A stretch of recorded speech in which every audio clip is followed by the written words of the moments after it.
Hey everyone, welcome to NK mehndi and collection.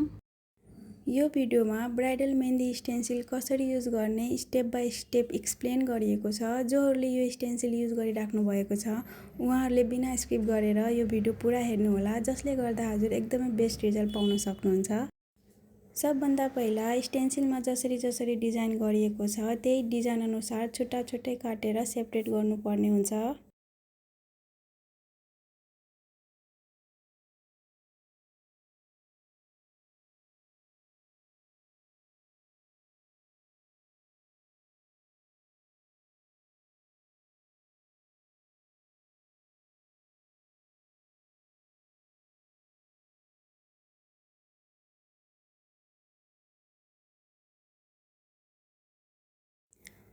सबै डिजाइनलाई छुट्याइसकेपछि यो डिजाइनलाई चाहिँ ब्याक साइडको सेतो पेपरबाट निकाल्नु पर्ने हुन्छ। अब कहिलेकाहीँ के हुन्छ, यदि स्टेन्सिलमा मसिनो डिजाइन गरिएको छ भने यो पछाडिको सेतो पेपर निकाल्दाखेरि डिजाइन चाहिँ सेतो पेपरमै छुटिराखेको हुन्छ।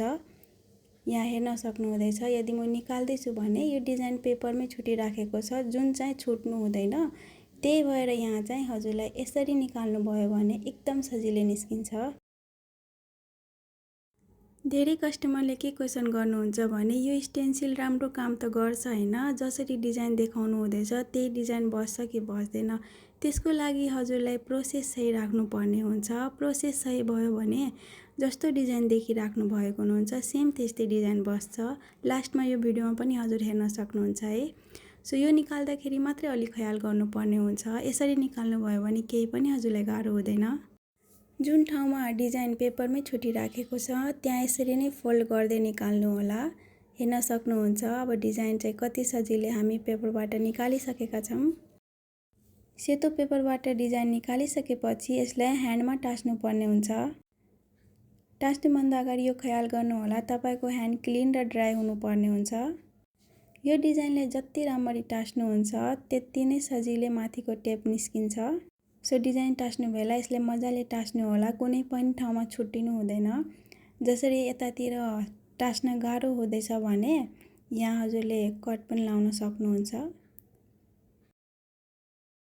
जसरी यहाँ अब मलाई अलिक कट गर्नुपर्ने हुन्छ, यहाँ काटेर चाहिँ यसलाई मजाले टाँस्नु पर्ने हुन्छ।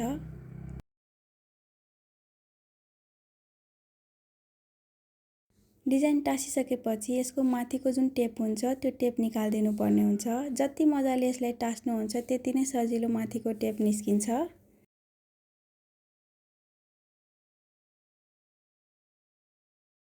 यदि टेप निकाल्दाखेरि डिजाइन पनि सँगसँगै निस्किँदैछ भने त्यहाँ पनि त्यही प्रोसेस युज गर्नुपर्छ जुन व्हाइट पेपर निकाल्नु बेला गर्नुभयो। यहाँ लोटसको सानो डिजाइन भएर निस्किराखेको थियो, त्यो पनि म त्यही प्रोसेस युज गरेर निकालेँ। हेर्न सक्नुहुन्छ सजिलै निस्किसक्यो टेप पनि। यहाँ यो लाइनको केही पनि काम नभएर यसले म चाहिँ निकाल्दिएको छु काटेर।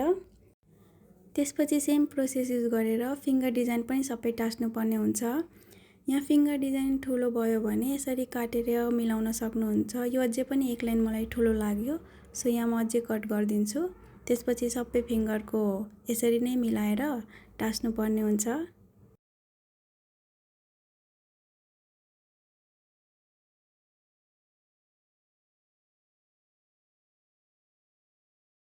अघि माथिबाट निकालेको लाइनलाई चाहिँ म यतातिर युज गर्छु। यतिसम्म गरिसकेपछि यसमा मेहन्दी एप्लाई गर्नुपर्ने हुन्छ।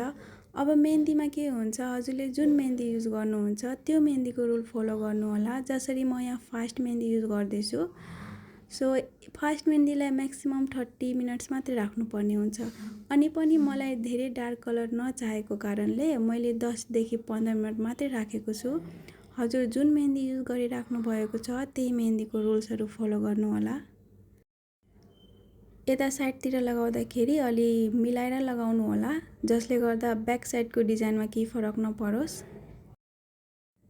अब त्यसपछि चाहिँ मैले यसलाई 10 देखि 15 मिनट मात्रै राखेको छु। पहिला मेहन्दीलाई वास गर्नुपर्ने हुन्छ, त्यसपछि डिजाइन निकाल्नु पर्छ। बिना वास गरेर निकाल्नु भयो भने डिजाइन बिग्रिन्छ।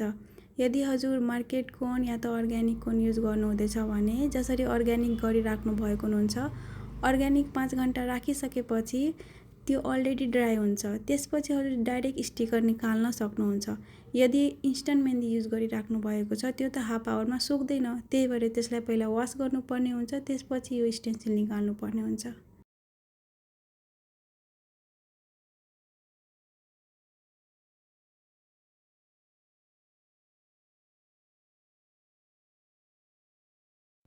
यहाँ नै हजुरले हेर्न सक्नुहुन्छ, जस्तै स्टेन्सिलमा डिजाइन देख्नुभयो त्यस्तै नै डिजाइन बसेको छैन, मात्रै हजुरको प्रोसेस चाहिँ सही हुनुपर्छ।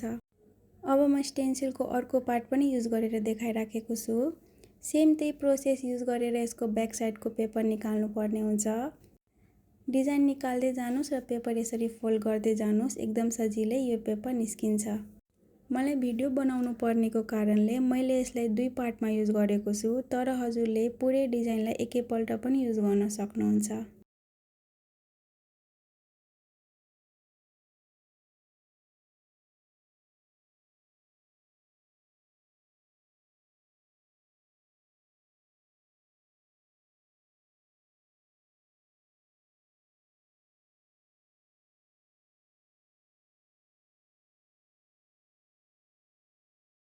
सही तरिकाले निकाल्दा कति सजिलै यो पेपर चाहिँ निस्किसकेको छ। अब फेरि सेम प्रोसेस युज गर्नुपर्छ।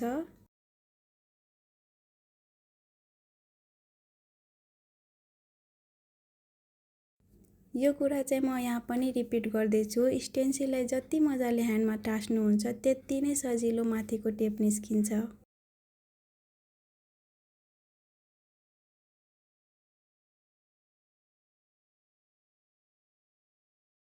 हेर्न सक्नुहुन्छ टेप पनि एकदम सजिलै निस्किराखेको छ।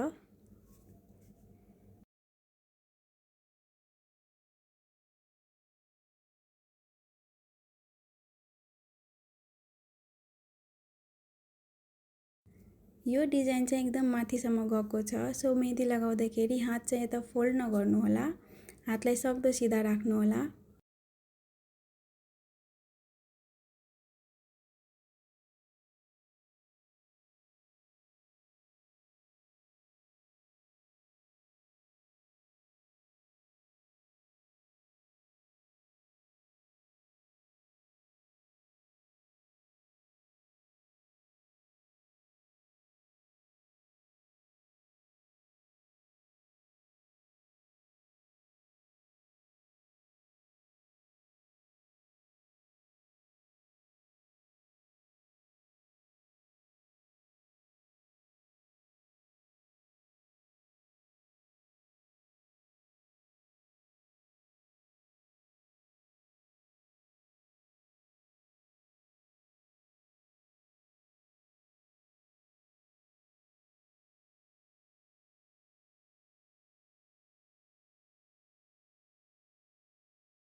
सो यहाँ मेहन्दी कम्प्लिट भइसकेपछि मलाई बडी डार्क कलर नचाहेको कारणले मैले 10 मिनटमै यसलाई वास गरिदिएको छु। वास गरिसकेपछि सबै डिजाइनलाई निकालिदिनु पर्ने हुन्छ। सो यहाँ हजुरहरू हेर्न सक्नुहुँदैछ, जस्तो स्टेन्सिलमा डिजाइन थियो त्यस्तै सेम डिजाइन बसेको छ। आई होप यो भिडियोले हजुरको सबै क्वेसन र डाउट्सहरू क्लियर भएको होला। यदि हजुरहरू पनि आफ्नो स्पेशल डेमा यो स्टेन्सिल युज गरिराख्नु भएको हुनुहुन्छ भने बिना स्किप गरेर हेर्नुहोला, जसले गर्दा हजुर बेस्ट एन्ड पर्फेक्ट रिजल्ट पाउनुहुन्छ। यदि अझै पनि कुनै क्वेसन र डाउट छ भने हजुरहरू कमेन्टमा सोध्न सक्नुहुन्छ। सँगसँगै यो डिजाइन हजुरलाई कस्तो लाग्यो त्यो पनि कमेन्टमा भनेर जानुहोला। मन पर्यो भने लाइक गर्नुहोला। स्टेन्सिल पर्चेस गर्न चाहनुहुन्छ भने डिस्क्रिप्सनमा दिएको नम्बरमा कन्ट्याक्ट गर्न सक्नुहुन्छ। Thank you for watching.